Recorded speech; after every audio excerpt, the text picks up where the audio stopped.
Verdade, o seu momento de informação. Vou conversar com o Alessandro aqui agora, ele que é... Alô, Ale, bom dia. Bom dia, Mário. Tudo bom aí, velho? Tudo bom, meu querido? Tá ouvindo bem aí? Teu retorno? Tá tudo certo? Tô ouvindo bem. Tá ok, meu irmão? Tá tudo direitinho. Tá tudo direitinho? Tudo certo.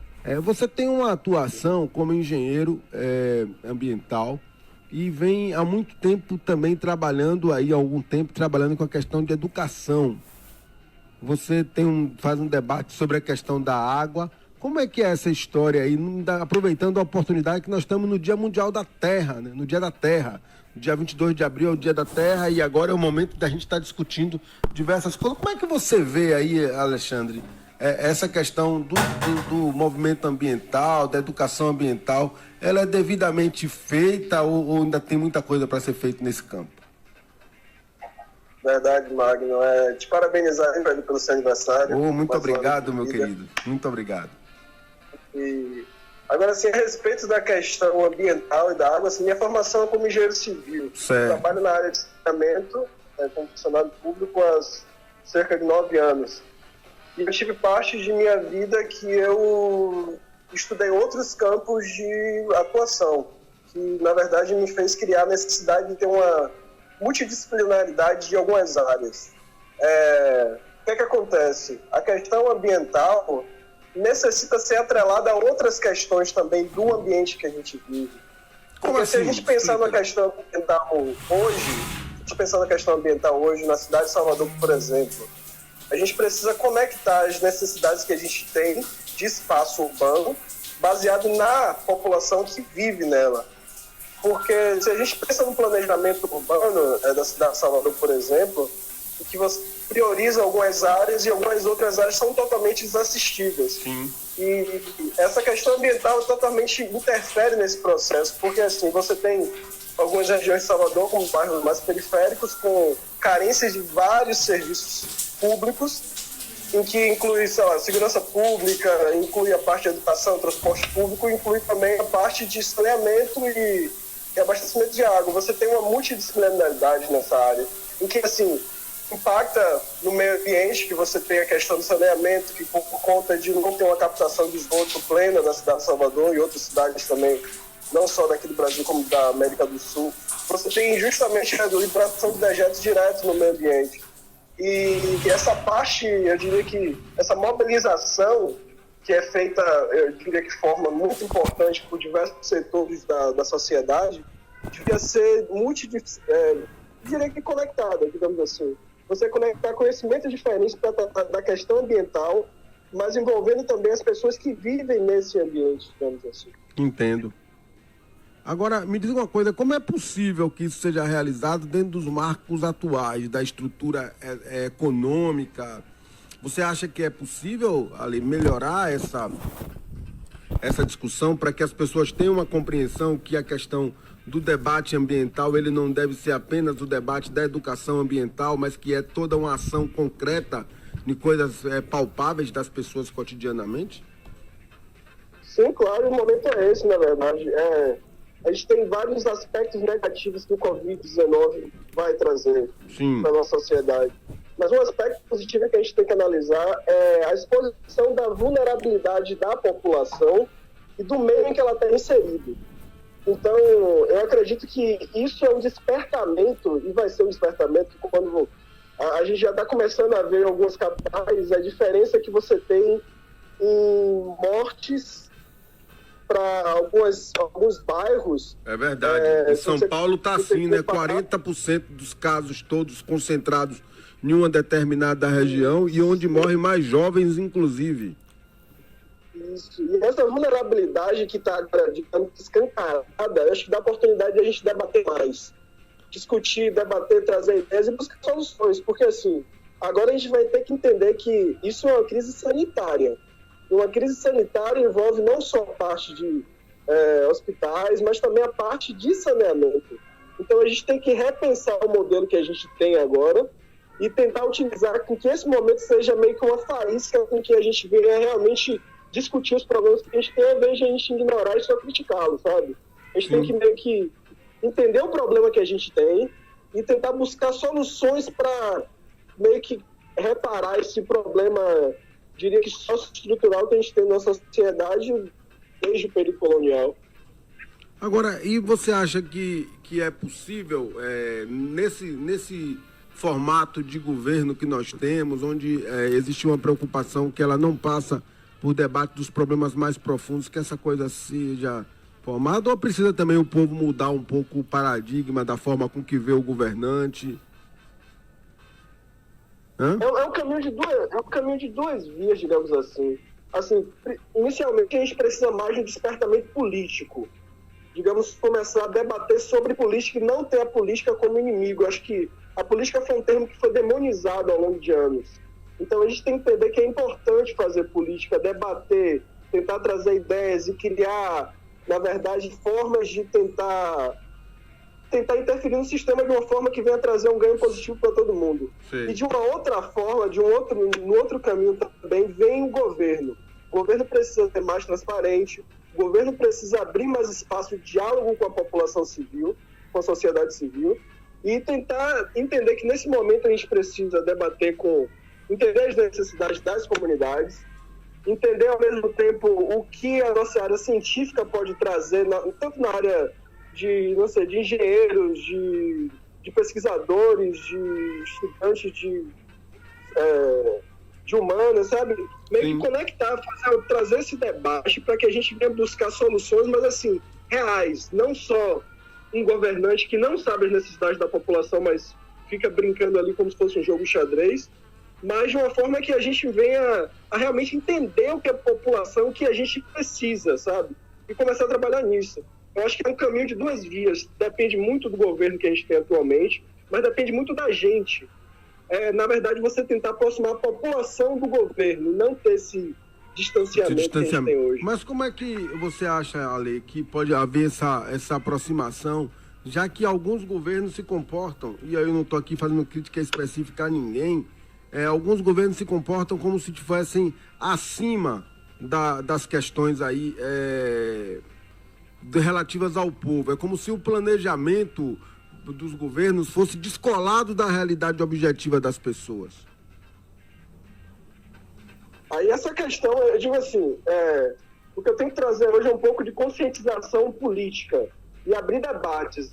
Na verdade, a gente tentar, nós como sociedade, tentar debater e entender as pessoas, mesmo que a gente pense diferente, porque o que a gente tem hoje é uma desunião e um distanciamento de pessoas por questões políticas e que a gente não debate o que realmente é necessário e acaba se perdendo em pautas que acaba se tornando uma cortina de fumaça, que a gente perde o foco em que realmente é necessário debater.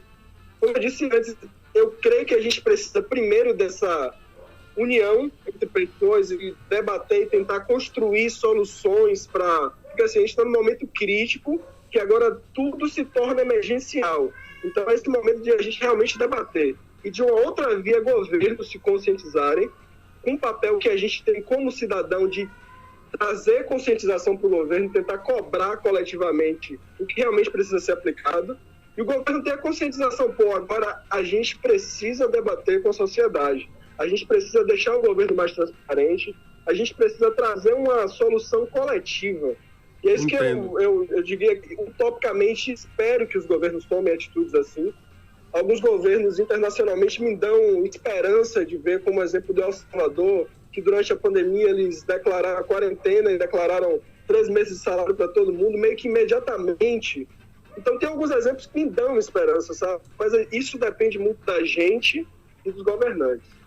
Agora, o que aconteceu em El Salvador que você colocou? Para mim é uma novidade boa essa, né? Quer dizer que o governo de El Salvador declarou quarentena e botou o salário de todo mundo por 3 meses, é isso, Ale? Exatamente. O que aconteceu no início de março, logo no início da pandemia, não tinha nem muitos casos lá. Eles declararam quarentena e meio que o presidente foi na televisão, que eu acho que é como se fosse... Eu queria que aquele presidente estivesse aqui no Brasil, sabe? Como a gente tivesse uma visão de realmente uma ação inteligente política, porque assim, ele é presidente, mas ele respeitou as autoridades médicas. E respeitando as autoridades médicas, ele declarou quarentena e garantiu o salário dos trabalhadores durante 3 meses, um salário alto, na verdade, lá. Eu não lembro agora dos valores exatos. Agora também, mas por é um outro salário lado, muito mais alto comparado ao normal de lá. Por outro lado, tem também a questão que aconteceu no Equador, que você colocou num vídeo que está no seu YouTube, e você coloca aquele problema, inclusive com um gato, um belo gato, viu? Eu gosto de gato. Eu vi na mesa lá da sua casa. E vem cá, e o que foi que aconteceu, né? O que é que está acontecendo no Equador, já que você tem analisado a situação? Está muito ruim, não é verdade? Na verdade, eu estou tentando entender o que está acontecendo em outros lugares do mundo, antes e depois da gente, sabe? Aí, a situação do Equador, basicamente, eles não tomaram nenhuma medida preventiva. Entendo. E tem um sistema de saúde muito frágil, que é justamente na região de Guay, que vivem... Eu acho que são 4 milhões de habitantes que vivem na região de Guay.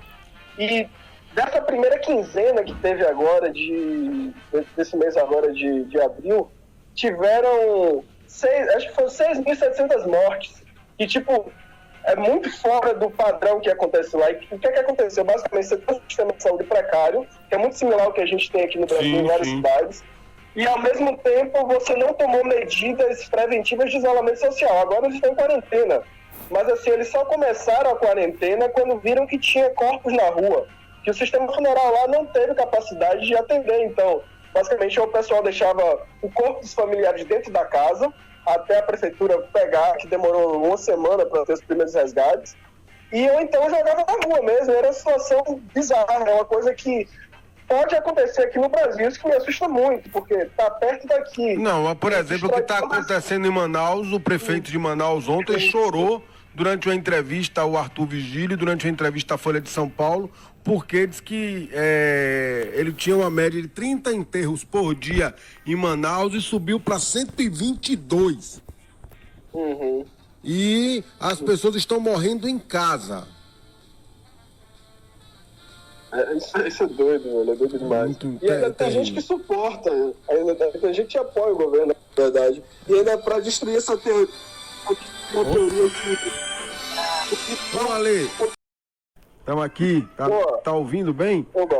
Tô ouvindo, sim. É que entrou outra ligação no meio aqui, e a gente está aqui também hoje conversando coisas sérias, mas aproveitando para receber o abraço dos amigos aqui também no aniversário. Não só assim, só da situação de Manaus, que o grupo bolsonarista sempre tem algumas teorias contra, para negar, na verdade, a realidade que a gente está tendo, para meio que quebrar a ideia de que a disseminação do vírus não acontece em um ambiente quente. Você vai pensar Manaus, sabe? Seria Manaus... Alô, Ale? Oi, isso aqui. Tá, então, é verdade. Pois imagine, Manaus, né? O governador do estado do Amazonas não tomou providências, o prefeito vinha alertando, o Arthur Vigílio é um sujeito mais consciente e, resultado, olhe lá a bagaceira que está colocada. Porque afinal foi uma da conspiração que eles falavam, que esse vírus disseminou na Itália, matou muita gente na Itália porque era frio. E é uma coisa que o próprio presidente falava pelo menos há um tempo atrás, ele não pode ter mais discussões. É muito, muito ruim, muito ruim. Agora, Ale, me diz uma coisa, você colocou seu nome aí também como pré-candidato a vereador, né? Como é que tá essa história, Ale? Você está construindo, eu vi você falando de ideia de mandato coletivo, como é que é isso? Explica aí para os ouvintes aqui entenderem. Na realidade, eu retornei, eu morei 3 anos na Europa e eu retornei da Alemanha no final do ano passado, em agosto. Certo. E de lá para cá eu comecei a criar um projeto político, que na realidade era inicialmente de educação política, de justamente tentar trazer o que eu estou falando, de a gente começar a discutir mais questões políticas e tentar entender como a gente pode fazer parte do governo, sabe? E justamente ter essa conexão do governo entender as nossas necessidades e ele supor as nossas necessidades. Sim. Então, esse projeto político também construindo, eu compreendi que seria muito interessante estar dentro do processo eletivo, no caso, para trabalhar como vereador aqui na cidade de Salvador. Então, basicamente, eu construí um projeto coletivo ativista, que, como eu falei, agora eu estou fazendo até alguns vídeos no YouTube, tentando trazer algumas informações, conscientização, E durante esse processo eu estudei alguns modelos de mandato coletivo, que é, na verdade, um grupo de pessoas, vamos dizer que são co-vereadores, e esses co-vereadores, na realidade, têm uma maior capacidade de articulação, de compreensão das necessidades da população, ao mesmo tempo tem algo mais horizontal, que não é uma pessoa para decidir os processos políticos, mas assim, a partir da gente entender a demanda da população, a gente quer criar um espaço que é chamado de gabinete aberto. Sei. Nesse gabinete aberto, você teria um espaço em que a população poderia chegar lá e entender, na verdade, começar a elaborar projetos políticos ou modificação de projetos políticos e, a partir disso, mobilizar com a consciência da educação política a população a cobrar durante uma votação do projeto, durante a elaboração do projeto, a Câmara como total, que esse projeto seja aprovado. Então, na verdade, eu estou tentando desenvolver ideias. Eu diria que é um modelo experimental. Eu tive meu departamento político há 2 anos atrás, mais focado no Brasil há 1 ano atrás. Então, é um modelo experimental que eu acredito que a gente pode ter um pouco mais de conscientização política, fazer com que justamente o governo não seja tão distante da população. Sabe? Meio que conectar essas duas partes que hoje, esse abismo que a gente tem entre políticos e população, meio que fez a gente chegar onde a gente está hoje. Que é ter um governo fascista e uma população totalmente desinteressada em a compreensão da realidade, dos fatos, da ciência, da história. Ale, continue comigo aí, Ale. Continue comigo que a gente vai voltar à conversa. Espera um pouquinho. Pronto, tá bom. Alô, voltar. Alô, Ale? Deixa eu ver aqui. Alô aí. Voltamos? Oi, Ale. Oi. Voltamos aqui pra você ver, a turma tá ligando aí pra dar os parabéns e eu tô atendendo, mas também conversando com você aqui ao mesmo tempo, pra gente não poder perder de vista, né? Verdade, essa discussão. Ô Ale, então você acha que a questão aí também passa por uma mudança de paradigma de mundo, não? Porque assim, olha só, tem uma situação também na política que a gente não pode perder de vista, que é a questão das pessoas, olharem a política como se fosse algo afastado delas, como se elas não fizessem parte da política, como se a política tivesse decisões que não tocassem na vida delas. E aí elas olham muitas vezes a política como algum espaço onde ela pudesse tirar alguma vantagem imediata e pessoal. Digo isso pela compra de voto, pelo pedido de benefício pessoal. E aí, isso também complica, não complica? Você não acha, Alê? Não, claro. Primeiro a gente tem que garantir condições mínimas de sobrevivência de uma pessoa. Sim. Vamos pensar moradia e alimentação.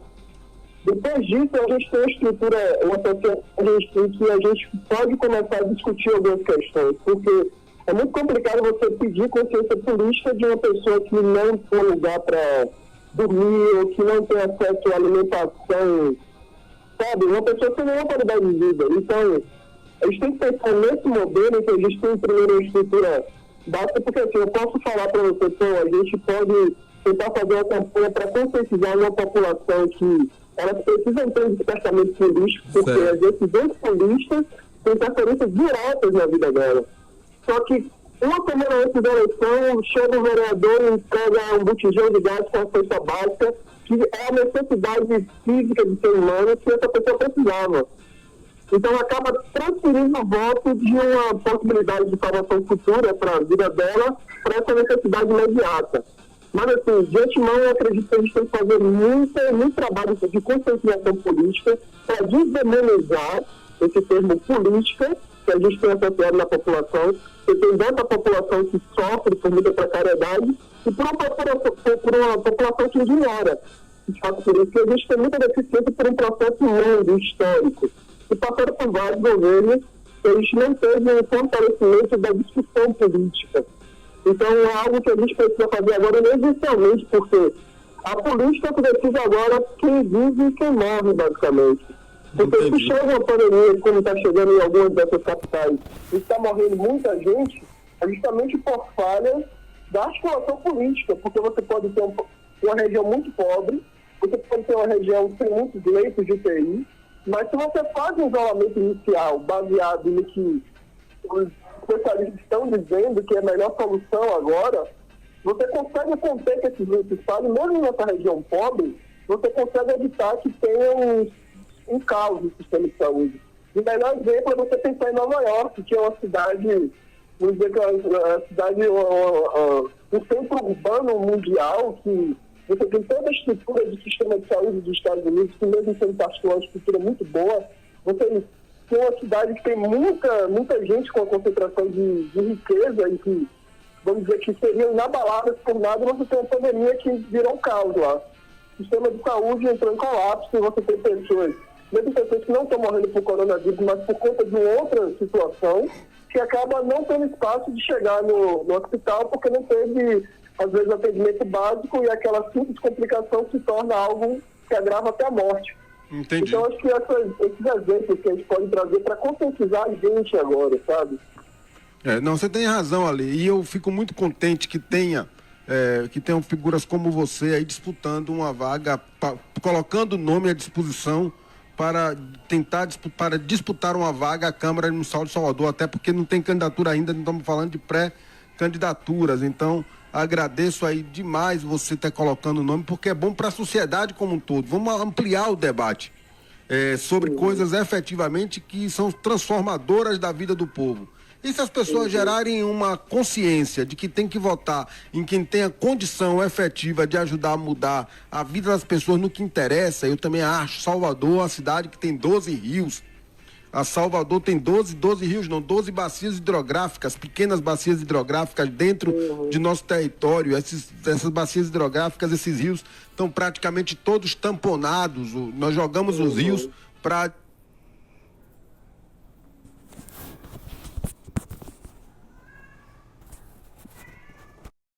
concreto para fechar os rios, e aí quando dá uma enchente, por exemplo, essa semana mesmo sem trânsito, teve uma pequena chuva, explodiu tudo aí, né? Então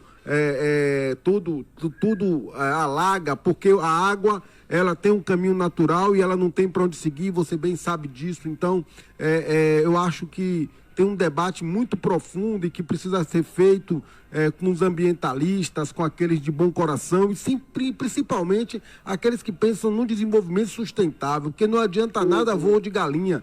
É melhor a cidade ir crescendo 2, 1,5, 2 todo o tempo e resolvendo paulatinamente a situação do povo do que querer fazer um crescimento grande que depois gere doença como está gerando agora. E aí quando você coloca a questão da Covid-19 como uma crise sanitária, eu acho que é fundamental esse raciocínio, porque os médicos e uma parte do setor contratam da questão de uma vacina, fica parecendo que vai resolver a questão da Covid, mas que ambientalmente não tem outros vírus que podem acontecer porque o homem está destruindo as florestas, porque o homem está tomando o espaço dos animais, porque o homem está convivendo com os animais silvestres. Agora, por exemplo, que a possibilidade desse vírus ter vindo de um morcego. Por quê?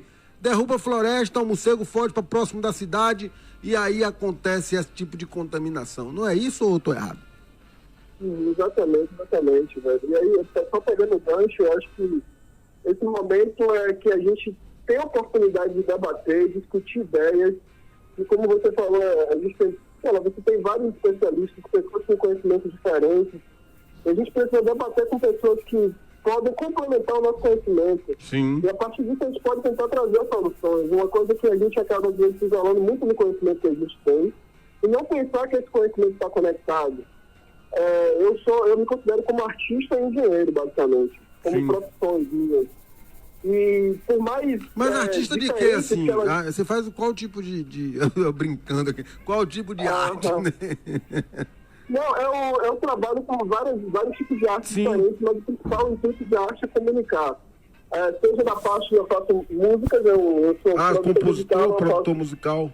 Ótimo. Sim, eu sou produtor musical, eu também faço músicas. Eu acompanho várias músicas e principalmente agora, por exemplo, eu fiz alguns álbuns que basicamente é só falando sobre política. Que foram os 3 últimos álbuns que eu fiz esse ano. E eu uso também a parte de vídeo, a parte também de escrita, eu costumo escrever artigos. Quando eu morava na Europa, eu escrevi artigos justamente do meu processo de desenvolvimento lá. e da compreensão de mundo que eu comecei a ter e da possibilidade de fazer as pessoas pensarem um pouco mais. Era aquele tipo de coisa, eu não quero convencer você o que estou pensando, mas eu vou expor a visão que eu tenho de mundo, a minha realidade, e isso vai, inconscientemente falando ou conscientemente falando, fazer você pensar um pouco mais. E essa era a minha função, ele também escrevia alguns artigos. E aí eu conecto esse tipo de arte, mas assim, o principal função e objetivo é comunicação. É meio que explicitar o que eu compreendo do mundo para outras pessoas, meio que vendo algumas soluções de melhoria, de coletivo, na verdade. Então, esse trabalho que eu faço, eu tenho que conectar a arte com a comunicação que eu faço através das ideias que eu tenho. Esse gancho com engenharia, eu diria que é uma conexão bem grande, a capacidade de encontrar soluções para problemas, ou inicialmente encontrar problemas. Eu acho que esse fator é o inicial, de a gente ver o que realmente está acontecendo. Porque na verdade tem isso também.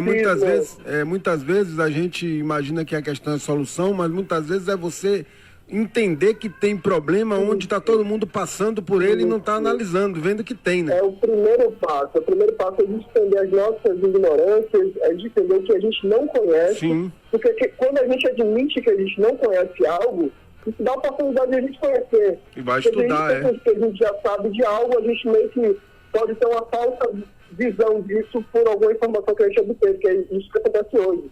Você obtém uma informação, uma fake news, e trata isso como realidade e acha que, se é verdade, eu não preciso questionar isso. E é um problema muito grave que a gente tem na sociedade. Questionar é algo muito importante para a construção. Porque quando você questiona a si mesmo e a outras pessoas, isso dá a oportunidade de você meio que construir algo que conecta as pessoas e meio que possa trazer uma solução coletiva, digamos assim. Ô, Ale, muito obrigado por sua participação aqui no nosso programa. Acho que foi esclarecedora. Torço pelo seu sucesso aí nessa sua empreitada da pré-candidatura a vereador, que seja homologada na convenção e que você possa disputar a candidatura para poder trazer esse olhar, esse debate mais profundo acerca dos problemas ambientais aqui que cercam a nossa querida Salvador e ajudar também a entendermos os problemas ambientais que cercam a Bahia e o mundo. Valeu, querido, muito obrigado. Se despeça aí de nossos ouvintes, se puder. Bom, cara, muito obrigado. E qualquer outra oportunidade, a gente pode fazer no seu talvez uma live no Instagram. Se tiver oportunidade, a gente debater, porque é interessante quando você tem um debate, tem pessoas que estão ouvindo, assistindo e podem justamente ter uma compreensão diferente, meio que ideias diferentes que podem alimentar o nosso senso de construção de debate. Sim. Eu só queria deixar só uma última mensagem aqui. Pois não, fica à vontade. É algo que eu venho repetindo insistivamente nos últimos dias, que todas as ações que a gente toma agora no presente têm um impacto muito grande no futuro da gente, como indivíduo e como sociedade. Porque a gente está num processo de mudança muito rápido, um processo de mudança que a gente tem um futuro muito incerto. Eu diria que a gente compreender o que se passa hoje nos dá a oportunidade de não ser pego de surpresa no futuro. E o que eu temo que vai acontecer é que muitas pessoas que hoje são negacionistas vão sofrer um abalo muito grande, porque vai ser de uma realidade ficcional para o que está acontecendo de fato. Com certeza. Então eu penso que, justamente nesse momento que a gente tem essa capacidade de tentar unir as pessoas e tentar construir um diálogo, vamos tentar se formar, vamos tentar absorver informações relevantes, vamos tentar debater e tentar trazer esse político de volta para a gente, que a gente já tem hoje em dia, na verdade. Tentar fazer a gente entender que estar habitado a política e compreender a política, estar em processo direto da política, nos faz ter ações governamentais que vão melhorar nossas vidas, seja de melhoria de infraestrutura urbana, seja um melhor abastecimento de água, os rios limpos, ou melhor captação de esgoto, qualquer tipo de serviço que a gente pensar, todos eles estão associados a políticas públicas. E políticas públicas são feitas pelos nossos governantes. Então, a gente precisa entender como funciona a política. Eu diria que é importante debate nesse momento. Valeu, Ale, muito obrigado por sua participação. Você sempre trazendo aí opiniões que são objetivamente construtivas, opiniões que ajudam muito a gente entender um pouco a dinâmica do que está acontecendo no mundo, no Brasil.